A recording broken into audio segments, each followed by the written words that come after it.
All right, so welcome everyone to our monthly Opportunities in HIT session. I'm Charlene Banta. I'm the Program Director of the Health IT program over here at St. John's River State College in St. Augustine. Our HIT Student Association is pleased to partner with the Northeast Florida Health Information Management Association, it's a mouthful, to offer these monthly lunch and learn sessions, really featuring the stories of health IT and health information management professionals. So a couple of quick housekeeping items. Everyone on the call is muted. Feel free to enter questions in the chat box. We will open up the mics for questions at the end of the formal presentation. One CEU is being granted for attendance, and the process for claiming that will be shared at the end. And the session is being recorded. So our speaker today is Mariah Hilton. She serves as a health information transcription technician, and we're just so thankful to have you with us. So I'll turn it over to you. All right, thank you, Dr. Banta. As she mentioned, my name is Mariah Hilton. I am currently the transcription technician for Sarasota Memorial Health Care System in Sarasota, Florida. I have been in this position for a little over 3 years now, and I've worked for Sarasota Memorial for almost 4 years, starting in April. It's been a while. Some of my education background, I actually originally started as technically my second career. I started in theater. I got my Bachelor's of Arts degree at Florida Gulf Coast University back in 2011. That was my original first career. After that college, and I got into a behavioral health center, just a part-time job to get me started. And I found another niche in health information, and I started my career path going into there. So I got my associate's degree in health information technology at St. Petersburg College in 2017. At St. Petersburg College, they also awarded me with a medical coding certificate and health informatics certificate. And then recently, I just graduated last year with my Bachelor of Science degree in health informatics and information management at the University of Central Florida. The credentials that I have, they're all through HIMA, which is the American Health Information Management Association. And I have the RHIA, which is the Registered Health Information Administrator. I just upgraded that back in August of last year. I originally had the RHIT, which is the technician, after I graduated from St. Pete. I also hold the CDIP, which is the Certified Documentation Improvement Practitioner credential, and the CCS, which is the Certified Coding Specialist credential. So a lot of some of my volunteer experience with HIM. I currently am a notary public. I actually do notarize some certifications for the hospital. I'll go into that a little bit later in my job description. In 2018 and currently this year, I am a mentor for students for the Florida Health Information Management Association FHIMA mentorship program. From 2018 to 2019, I was a committee member for the Professional Recognition and Scholarship Committee for FHIMA. From 2019 to 2020, I served as secretary of the board for the local FHIMA organization, the Southwest version, SWFHIMA. In 2020, I was a co-captain for Sarasota Memorial's HIM team. We named ourselves HIM Hearts for the American Heart Association Heart Walk, which was really successful during a pandemic, tough, but we were very happy it was successful. We raised over $2,000 for the Heart Association. Currently, I am the committee chairperson for the FHIMA membership Retention and Student Engagement Committee, which Dr. Banta is also one of the committee members for that. And I am a committee member for the FHIMA Coding Roundtable Committee. So my current role as a transcription technician is not what most people think right off the bat. I don't actually transcribe dictations. What I actually am as a transcription technician, I deal with a lot of the back end, any issues with dictations, and I try to resolve some things that get pended to Sarasota Memorial for review, whether it's incorrect patient information, whether there's poor audio quality with the dictation, the wrong work type, stuff like that, that I have to kind of review all the dictations and do a quality review and try to resolve any errors within the dictation. I also, I train physicians and mid-levels, your APRNs and your physician assistants on Dragon Medical One, which is a voice recognition software that we've had for a few years now. And we train them so they can dictate directly into the EMR and not have to wait for dictations and turnaround times and so forth. And I do any systems troubleshooting, whether if there's an issue with the dictation system or an issue with Dragon. I do a lot of troubleshooting to resolve any issues that might be going on. So I do serve as a liaison with the MTSO, which is a Medical Transcription Service Organization. For us, we have Nuance, which is our dictation company. If there's any issues that I have to coordinate with the transcription company, I do serve as a liaison for Sarasota Memorial. I assist with creation of policy and procedures for my job area as needed. And as I mentioned earlier, I do resolve like all of those pending dictations in the dictation system. If there's an issue that I cannot resolve, then I inform the dictator to see if they can help me assist with resolving any of those pending issues. I make corrections to the dictations as needed or when requested by the dictators. I do provide quality errors to our vendors, to Nuance, for feedback and corrections. If there was an issue that wasn't pended to me originally to review, and then the issue occurred, like let's say a dictation went on the wrong patient, I do let the transcription company know that after it's been resolved and corrected for them to review with their staff. I assist with the development of dictation templates. So for an example, a review of systems or physical exam, if a physician wants to have a template to be reutilized for their dictations, I help them with the creation of that. And then we do an annual review to make sure everything is current and up to date with the dictators. I monitor all the errored and miscellaneous documentation that comes through all of the applications within Sarasota Memorial. I do run a surgery schedule report to ensure that documentation is on chart in a timely manner per our med staff rules and regulations and per Joint Commission standards. I do also act as a liaison to our coding team via the electronic platform, which right now our electronic platform for coding is Dolby, which is a computer-assisted coding program, and resolve any issues in regards to missing dictation that the coders need in order to complete the chart. Let's see, I do a lot. I assist with application testing. So if we do have any upgrades with our system, the dictation system, or if we have any upgrades that needs to utilize the dictation with other programs at Sarasota Memorial, I assist with that to update and upgrade.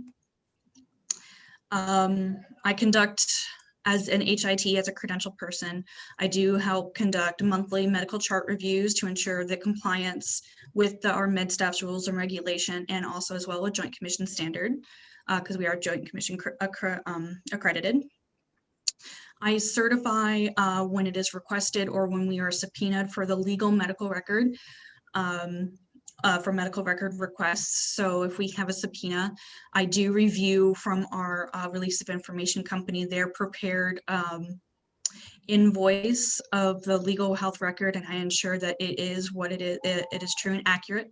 And then I certify those records for the lawyers or who was requesting a certification.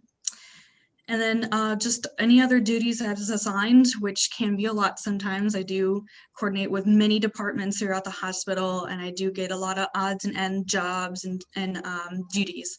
So it can be very interesting at times. So like I mentioned earlier, I originally started off as a career in theater as an actor.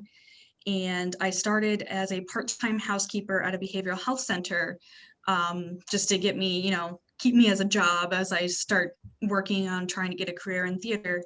And from there, I transitioned into a part-time job in medical records for a year at the same facility. And I found another niche for myself. I really liked health information. And from there, I asked my manager at the time, it's like, so what can I do to make a career out of this? And she's been helping me ever since, started me on the path to education, and I've been working in health information ever since.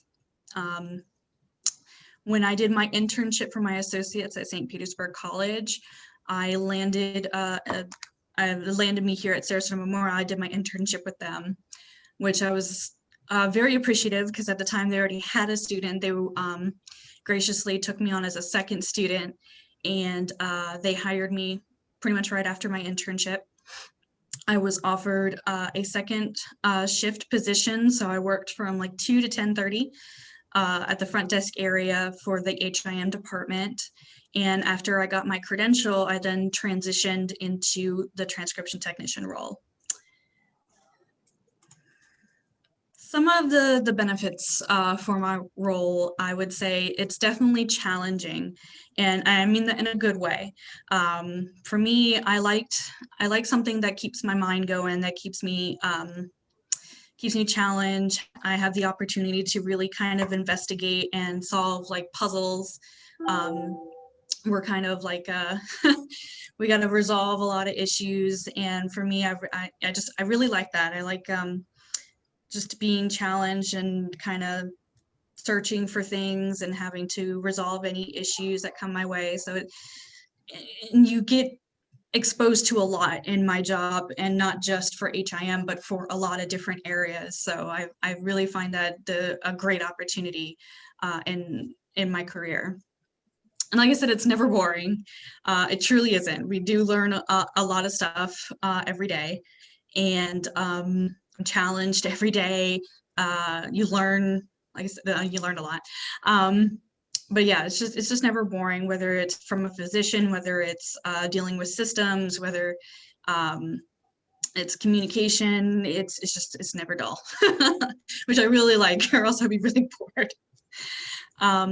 I do have the opportunity to learn more. That's something that my manager, Kiva Russell, really helps with a lot. She doesn't ever limit you. She gives you a lot of learning opportunities.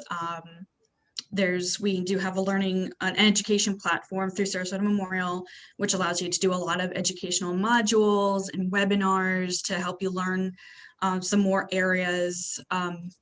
So it's never limited to what you learn here. You have a lot of opportunities.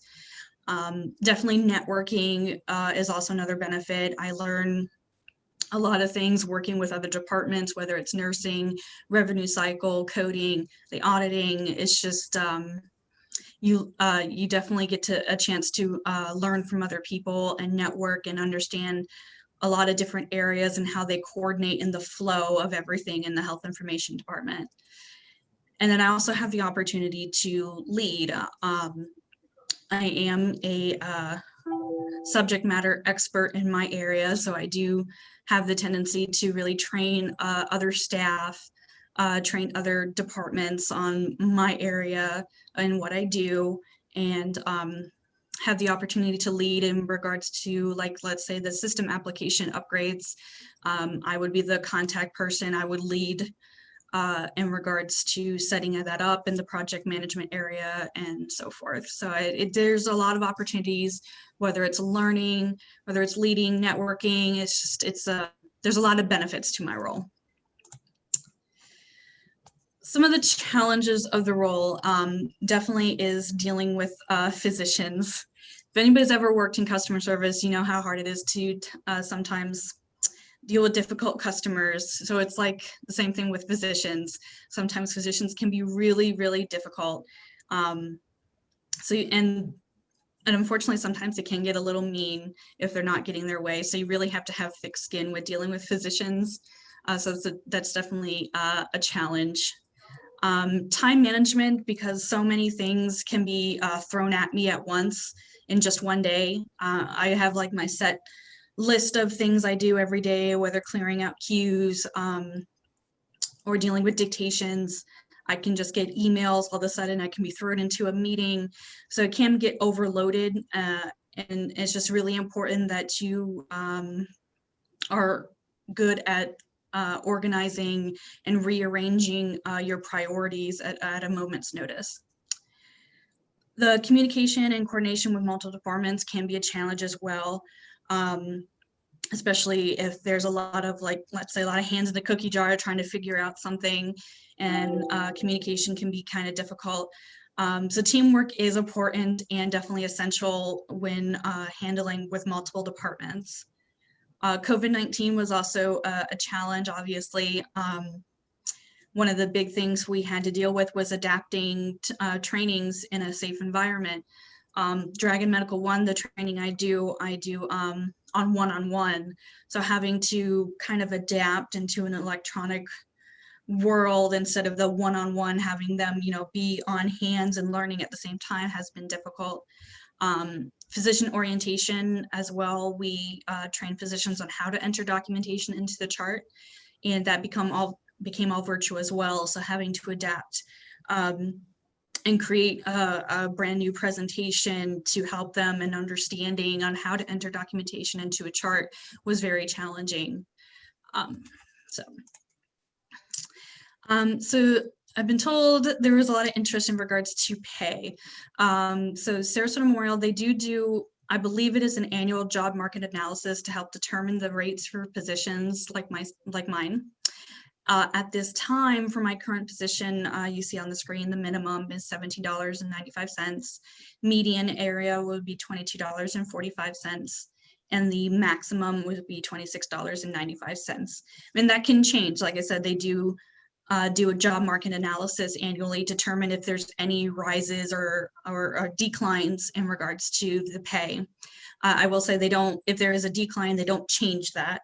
They'll leave it as the same, but if there is an advance, then they will obviously coordinate and do an advancement in regards to the pay. For advancement in this area, while I'm currently at the highest bracket right now in my department, without having to move into management, there's also the creation of like specialty positions that allows me to move around should I choose to.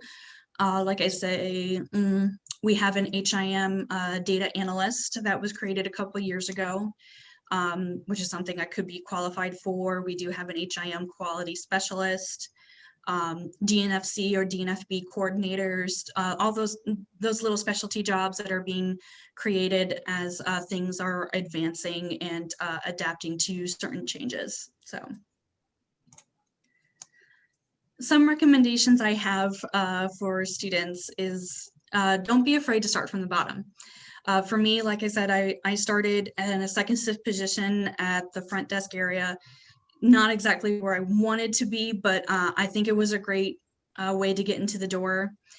And I actually learned a lot, even starting in that area, to help me assist with understanding some parts of my job. So don't ever be afraid to start where you're not exactly want to be, because you want to get your foot in the door, and you actually just might learn some things that broaden your skill set on your path to being in your career and being successful. Don't ever stop being a student. Okay, you're always going to need to learn something new. Healthcare is it's always ever changing. It's an ever evolving environment, and it includes health information. So you got to be willing to adapt. You got to be willing to learn, and just you're going to keep learning for this whole career. So you want to just be open-minded. You want to take those learning opportunities where you can, and just don't stop being a student. You definitely want to research. For me, when I was preparing myself to switch into a new career, I did my research. I did the research on credentials. I did the research on schools, job opportunities, fields, where HIM could take me in regards to different areas of HIM, opportunities, regulations, a joint commission, Florida laws in regards to health information management. You really want to research everything on the path of what you choose to in HIM, because that can be beneficial, and it helps you understand a lot of your options and requirements for yourself. So always research. Networking is obviously another useful tool. You want to talk to people, you want to gauge others, you want to attend the seminars, attend those conferences. That helps you really learn from other people, learn from other areas, learn from what other facilities similar to yours can be dealing with for some things, like especially COVID, or the new computer assisted coding programs that are now becoming more dominant throughout healthcare. Networking really just gives you the opportunity to learn with other people, and potentially just maybe get some opportunities for yourself, whether it's educational, internships, or even a job. It is crucial in the success of this kind of career. And with networking, you always want to be prepared, because you never know who you're going to meet and what opportunities will come your way. So always have a resume, always know your pitch in the back of your mind when you're presented with a new person. And if you have business cards, those are always great too to have with you. And just take advantage of the resources that you have available to you. So like a HIMA, FHIMA, the local associations, your educational opportunities, they're there for you, and you really want to use them. When I started off in HIM as a student at St. Petersburg College, like my first year, my mentor told me to go to FHIMA. And I went there completely by myself, not knowing anything, very, very new. But it was an experience that was extremely beneficial to me, just learning about the different areas, the different topics, the different types of vendors. It was a great thing to take advantage of, and that's something you want to do too, is take advantage of everything that you have available to you. It will be helpful down the line. And that's all I got. So any questions? All right, excellent. Thank you so much for sharing your story. We will transition to our Q&A portion. I guess I'll kick it off by just saying, if you don't want to receive the 1 CEU for attending today, you can shoot me an email, and the email is on the screen there. So charlenebanta@sjrstate.edu, and I will get that back to you. So if you have questions for Mariah, go ahead and enter those in the chat, or you can unmute yourself and ask verbally.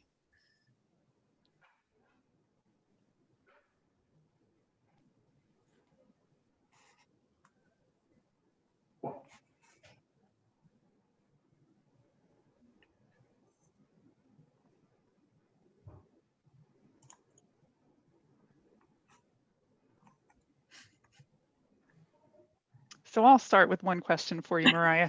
Your role is falls under the health information management umbrella. Did I get that right? Yes, it does. Interesting. So I learned a bit about you today. I actually, when I first transitioned from health information management over to the IT department, the very first project I was assigned and kind of owned was the implementation of Dragon. So yeah, I was the Dragon Queen for a bit, and completely understand your role. So appreciate what you do. We have one question. Are you able to still work in theater? Yes, I am still able to work in theater, and that will tie into another question that I did receive about what's my schedule typically. So my schedule right now is 8 to 4:30.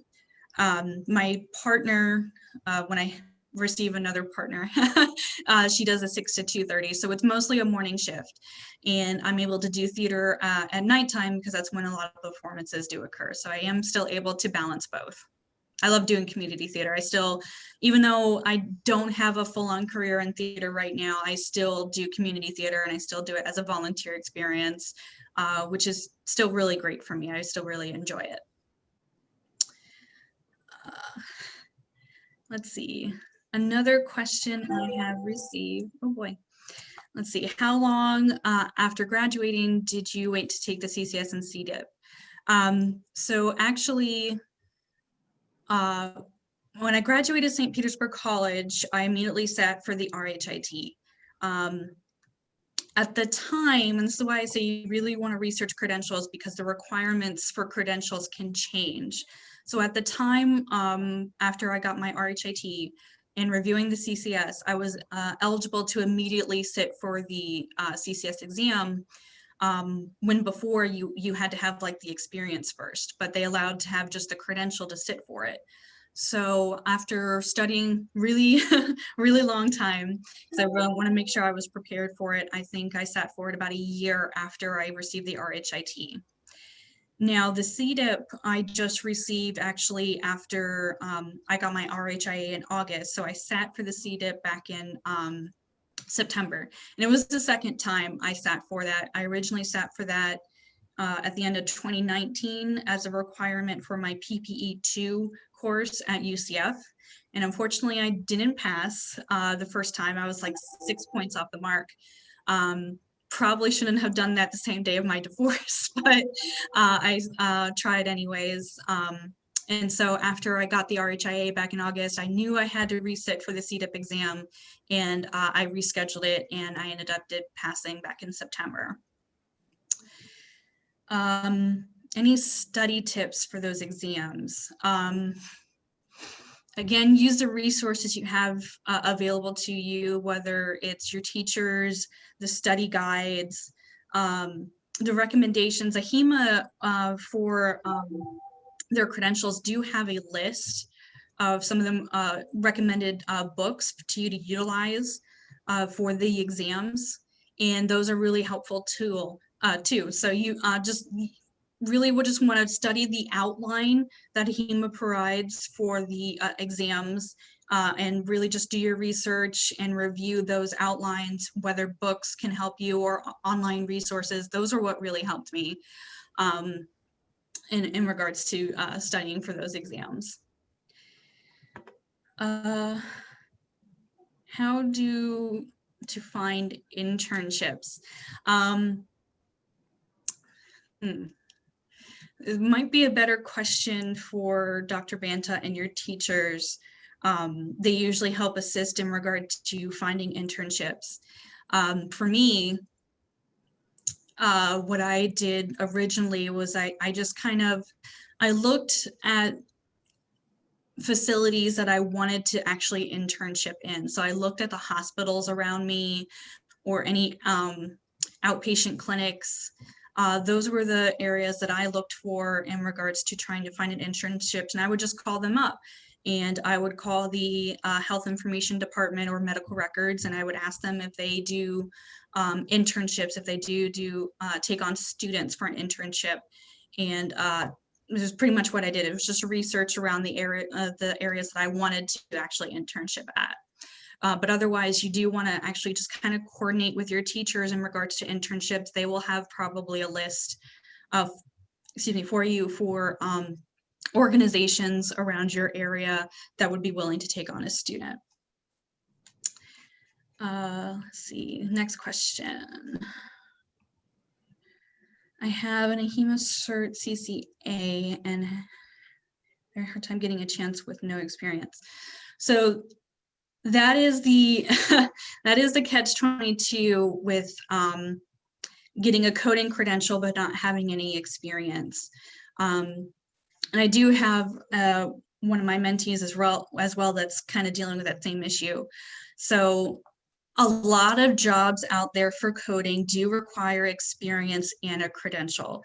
So what my biggest recommendation for that is you want to find a facility which is considered a teaching facility that's willing to help you start as a beginner coder.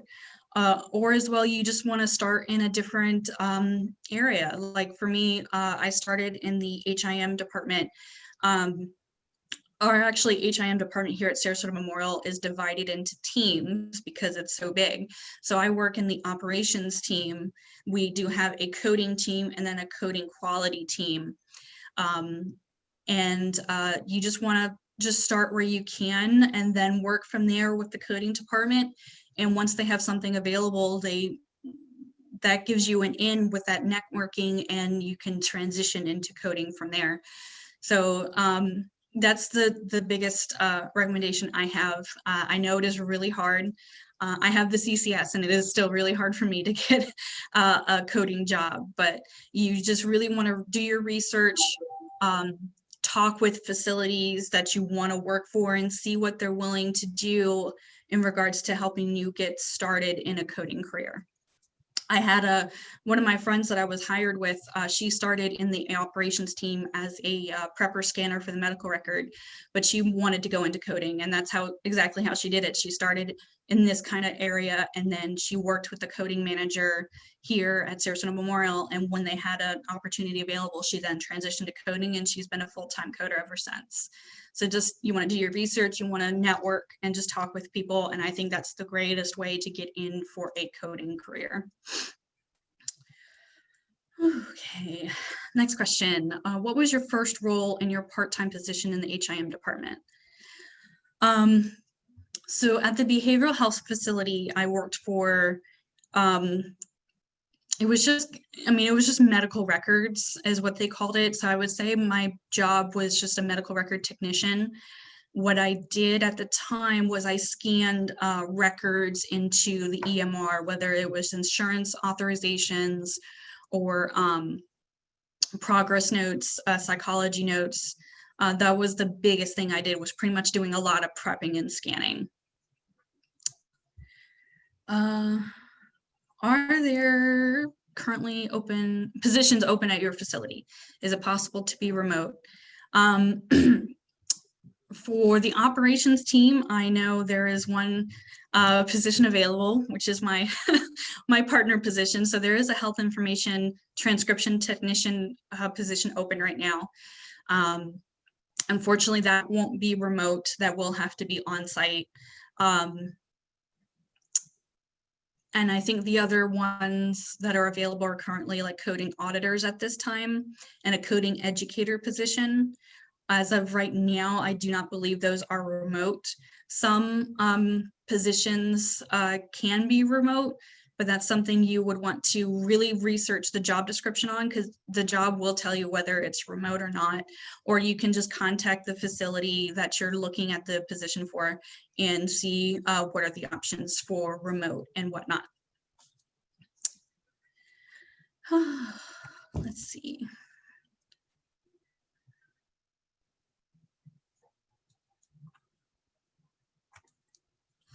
With your credentials, are you required to do continuing education CEUs?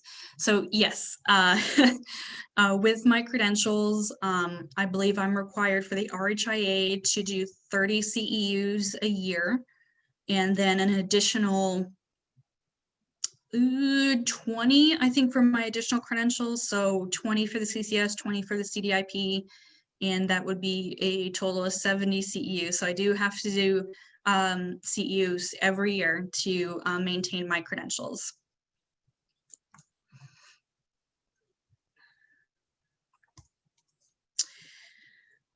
Could I recommend networking events, conferences, and seminars?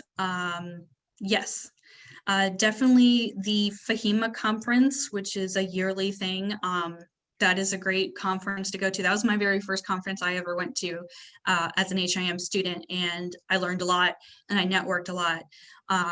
So just that one right there is a great event to go to. Let's see.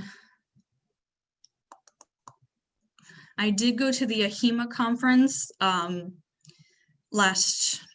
in 2019, and that's the national convention. If you have the opportunity to go to the HIMA Conference, that's a great one as well. It is very huge. You get people from all across the country, so that's a good one to do. And then in just regards to any other networking events, you just kind of want to research to what's available to you. I believe, what is it? HIMSS, I believe, has a conference yearly as well, which is a great networking conference. trying to think of all the ones that I've attended.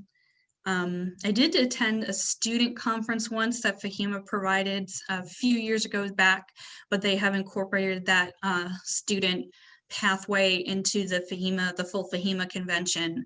So definitely as a student, like I said, the FHIMA conference is one you really want to go to. I will actually be a speaker this year at the FHIMA conference in July in Orlando. So it's just a great one to go to. And otherwise, just you just want to do your research. FHIMA will probably show you, just the FHIMA website, tell you of any upcoming events that's available to you. HIMA will also, give you notifications regarding any seminars, networking, conferences. Those are, just look at those websites, look at the resources to you, and that will help you search in regards to what might be some good conferences, seminars to go to. Let's see, any suggestions for this outside of taking another CERT exam, which still does not give me experience?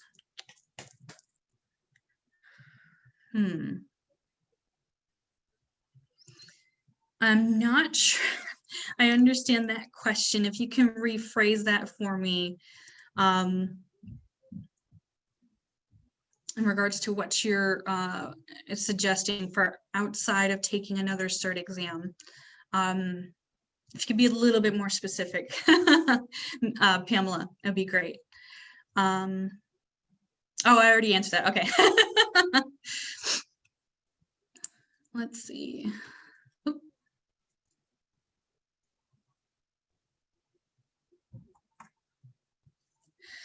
So for the CDIP, I had the opportunity to sit for it for my PPE2 course. It's the Professional Practice Experience 2 at UCF.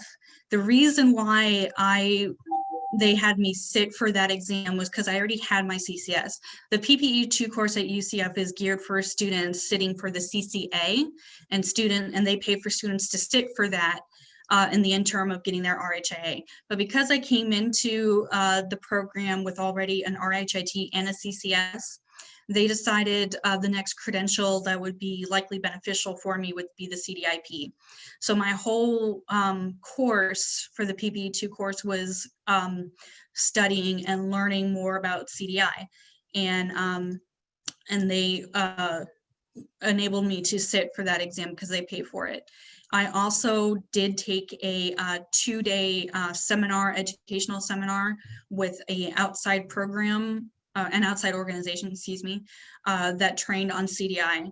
And that was very beneficial as well. That really helped me learn so much about CDI. And I think without that course, I don't think I would have passed the CDIP.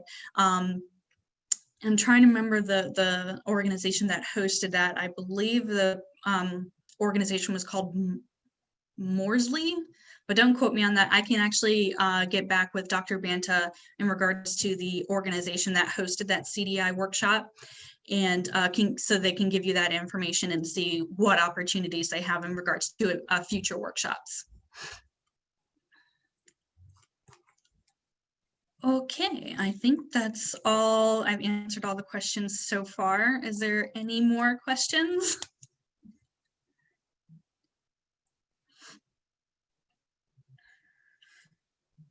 And again, feel free to unmute yourself if you'd like, or enter in the chat box.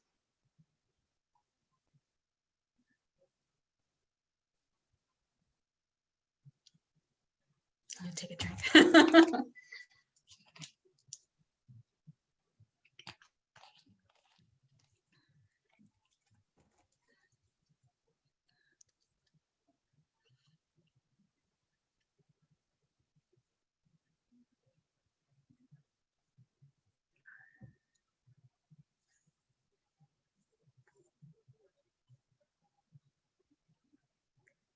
Was there a specific question about continuing education?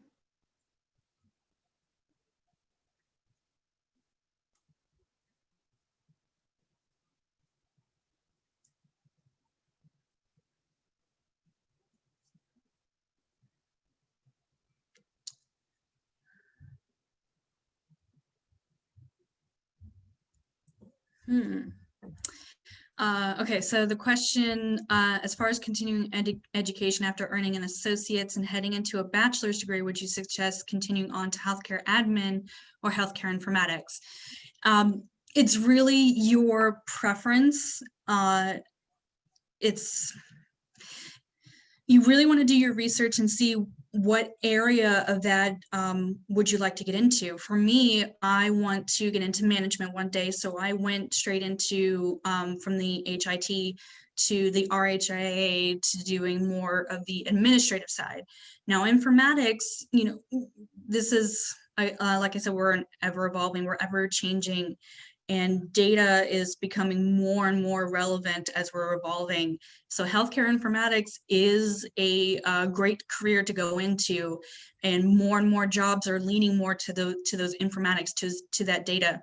So it just depends on what you like, what you want to follow into. This is a great thing about HIM is that, you know, you're not limited to one specific area. So you have so many opportunities available to you. It's just, you want to do your research, you want to, whatever feels like is your niche, what you want to get into further is what I suggest in regards to continuing education, and just follow it through there.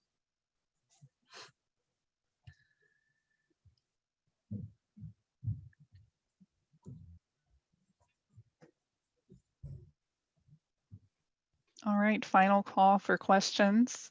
While we're waiting to see if any additional questions come in, I will just let you know we do host these sessions each month during the fall and spring semesters. I think this is our 13th Opportunities in HIT session.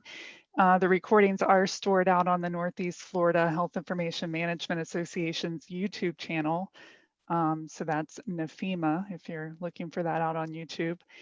And we will be here next month. So it's the second Wednesday of each month. And next month, we're going to have Katrina Lewis. So our regional association's president is going to be speaking with us about coding compliance and her role in that.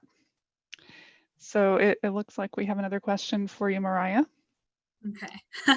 So yes, the question in regards to hearing coding is evolving, and what does that mean? So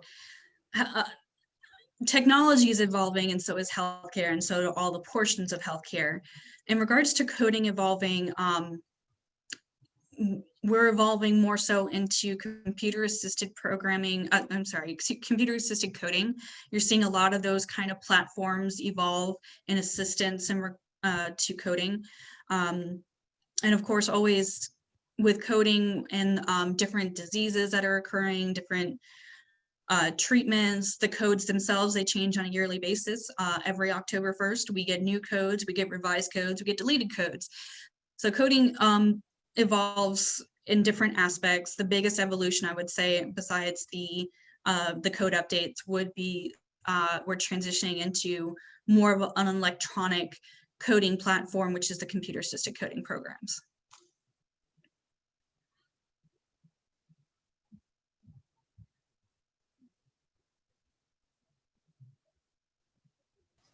I hope that'll answer your question. I have a question. I don't know if we're supposed to put the question in chat or we can just unmute. I just got on. Yep, so that's fine. Okay, nope, go right ahead. I thought we started at 12, so I missed a lot of information, so my apologies.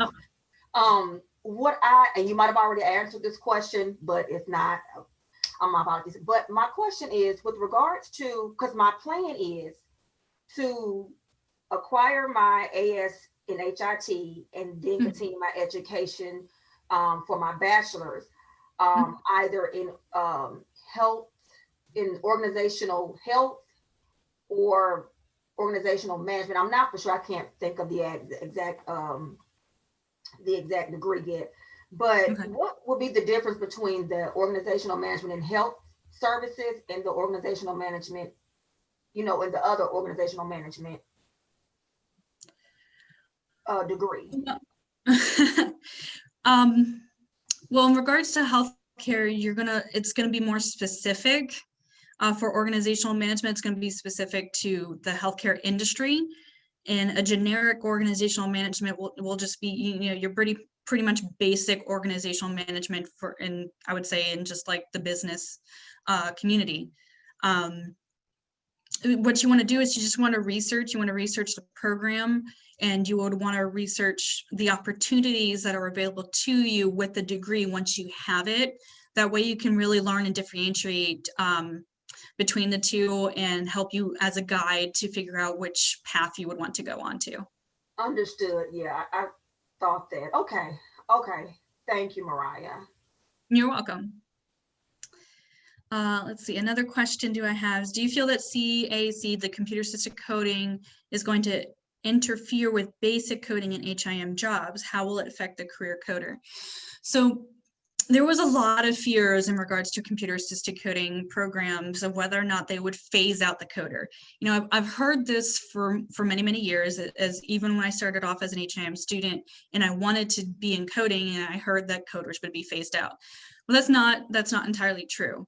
How is it going to interfere with basic coding? The basis for computer assisted coding programs is to make the coder more efficient. It's not to replace the coder. The coder will always be necessary, will always be needed, because computer assisted programming at this time, you know, it really, from the documentation that's in the chart, it pops up with potential codes that is relating to the documentation that's in the chart. You will still need a coder to differentiate to whether or not, I mean, the computer is not going to know everything. It's not going to know the guidelines. It's just going to pop out those keywords that think, oh, okay, maybe this code relates to that, but they're not going to know the coding guidelines. So a coder is always going to be necessary to review those codes, to review the accuracy, and to be able to code the complete chart of both a coder's experience and the computer suggestions. So yeah, it is suggesting, in regards to the additional question, it is suggesting codes. But it's supposed to help the coder be more, like I said, more efficient as it pops out those codes. And that way it narrows the looking that a coder has to look throughout the chart in order to quickly code the chart and get it off onto billing. So that's why it's called computer assisting coding program, because it's really just assisting the coder to be more efficient, and it's not going to replace the coder. Okay. Let's see.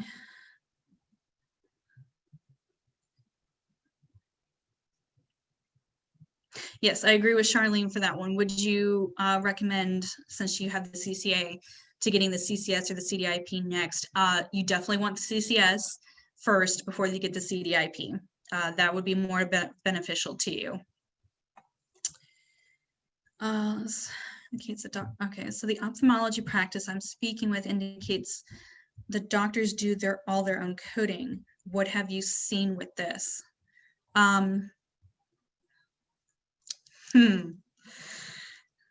Some doctors will have coding knowledge, and a lot of your outpatient practices, especially your smaller ones, yes, the doctors will tend to code for themselves.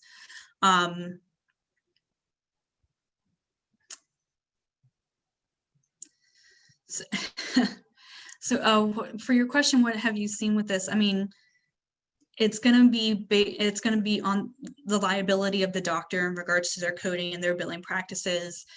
Should it be a bigger organization and not a private practice, you're going to see a lot different standards in regards to coding. You're probably going to see a coding department versus the doctors doing their own coding. I do see where in my practice right now at my organization, I do see a couple of physicians who try to kind of put in codes in their documents to state this is the diagnosis for this patient, but it still has to go through the coding team. It still has to be reviewed by a coder and the auditors before it is built out. So it's just, yeah, it depends on the the organization that you have in regards to doctors doing their own coding, and it's going to be their own liability for their coding in the smaller areas. Let's see.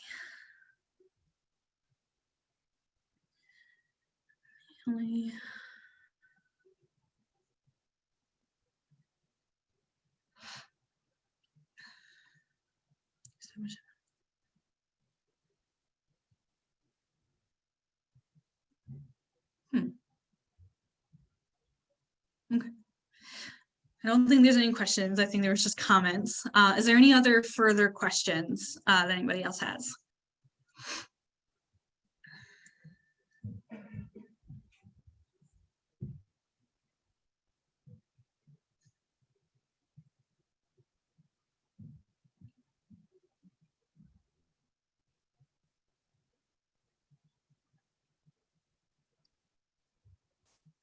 All right, well, if there are no further questions, Mariah, thank you so much for your time today. I think we would all agree that this hour was time really well spent, and we all learned a lot from your story. Invite everyone to join us again at the same date and time next month when we'll hear from Katrina Lewis. And again, if you want to receive that CEU for credit, shoot me an email and I'll get that off to you later today. All right, have a great day. All right, thank you so much, everybody. Thank you for having me. Bye-bye. Bye.